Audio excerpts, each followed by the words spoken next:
सबों को जय मसीह की। मैं गोविंद कुमार आप सभी का स्वागत करता हूं और मैं आशा करता हूं कि आप प्रभु में आनंदित हैं, मगन होंगे। और मैं एक छोटा सा मैसेज मैं आपको देने की चाहता हूं, क्योंकि प्रभु ने हमसे इस विषयों में बात किया और मैं चाहता हूं कि मैं ये मैसेज को आपके बीच में रखूं, क्योंकि बहुतों को समस्या ये चीज़ों को हम इन दिनों में देख रहे हैं।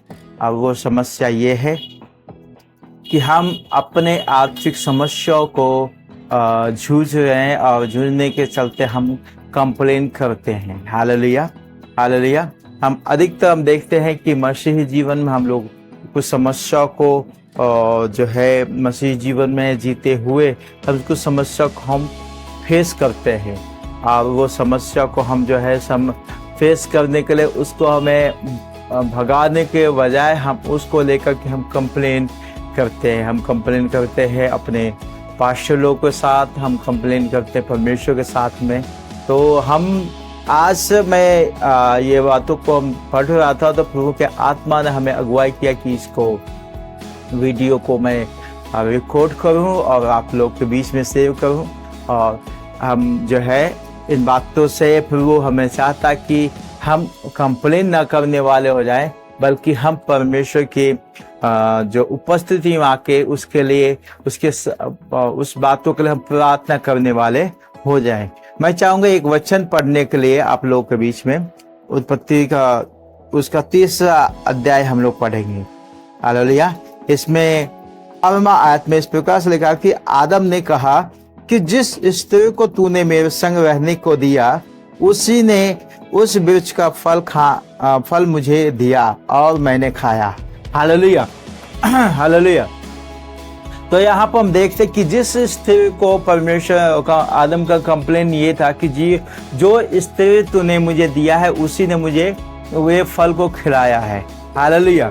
जो परमेश्वर के पास जब वो आता है तो वो क्या करता है, उसे चाहिए था कि अपनी गलती को मानने के लिए कि हाँ प्रभु मैंने अपनी गलती को मानता हूँ कि मैंने फल खाया है। लेकिन नहीं, उसका विचार वो बोल रहा था कि जिस स्त्री को तूने मेरे लिए दिया, यानी कि परमेश्वर के पास वो गया तो वो अपने आप को पश्चाताप की भावना से नहीं, बल्कि वो अपने आप को जो है कंप्लेनिंग की इच्छा से गया। हालेलुया। आज कंप्लेनिंग जो है हमारा जो शिकायत है वो हमारा एक नेचुरल चीज़ हम बन चुका है, क्योंकि हम पाप करने की वजह से ये पहला जो बात आता है वो है शिकायत हमारे जीवन में। हम अपने आप को प्रभु के सामने झुकाना ही नहीं चाहते हैं। हमें चाहिए कि हम अपनी समस्या को लेकर के प्रभु के पास बैठे, उस समस्या के लिए प्रार्थना करें, प्रभु से वचन को मांगे।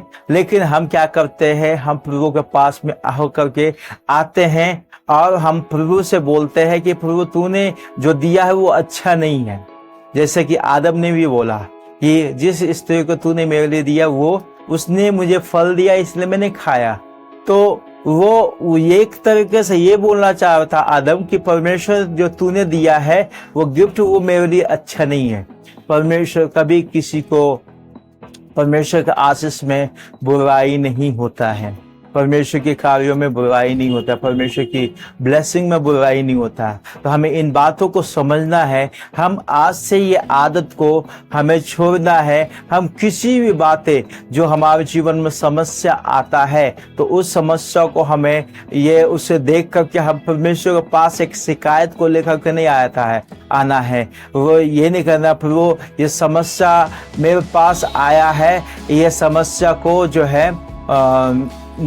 है आपने क्यों आने दिया। नहीं, ये हमें ये नहीं बोलना है। हम प्रभु को पास में आकर के प्रभु से राय मांगेंगे, प्रभु आप मुझे बताइए समस्या हमारे जीवन में आया है, मैं क्या करूं।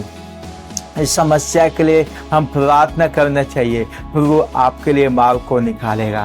क्योंकि वचन में इस प्रकार एक वचन है, परमेश्वर के वचन में इस प्रकार से लिखा हुआ है कि वो हमारे लिए सीधा मार्ग निकालेगा।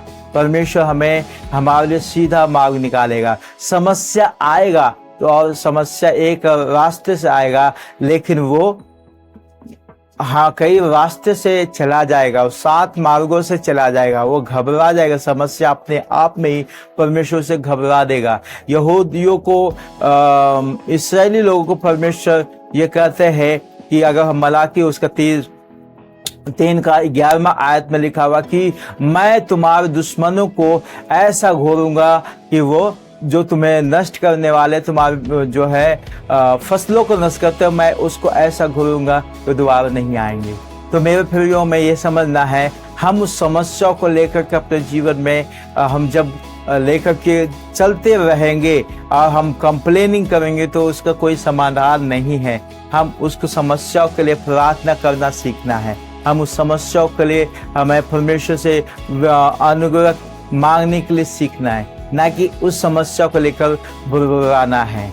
तो मैं आशा करता हूँ कि प्रभु ने हमारे जो है ये वचन जो आपके जीवन में, हमारे जीवन में ये बात किया है, ये वचन के द्वारा परमेश्वर आप सबों को आशीष दें। परमेश्वर आपके जीवन में एक बहुत बड़ी आशीष को देने पाए।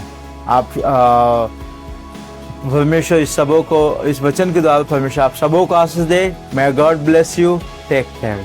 आमेन।